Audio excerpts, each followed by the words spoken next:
ஓம் சரவண பவ. வேலும் மயிலும் சேவலும் துணை. என் பிள்ளையே, நீ யாரையெல்லாம் திருப்திப்படுத்த நினைத்தாயோ அவர்கள் உண்மையில் திருப்தி அடையவில்லை. நீ அதற்காக நிறைய மெனக்கெடுகிறாய். அது அந்த அளவிற்கு அவசியம் இல்லை. நீ எப்போதும் போல யதார்த்தமாக இரு.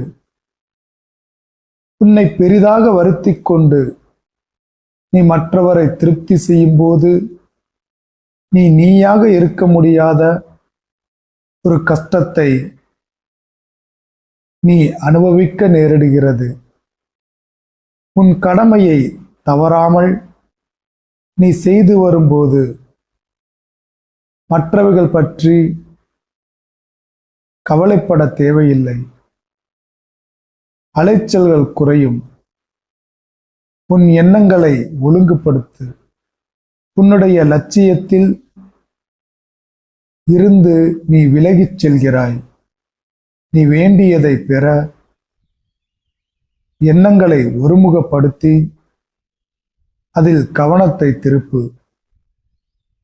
உன்னை திசை திருப்பும் மற்றவர்களில் இருந்து உன்னை மீட்டுக்கொள். உன்னை சுற்றி நடந்த ஒவ்வொரு பாதிப்புமே உனக்கு ஒரு வாய்ப்பை வழங்கும்.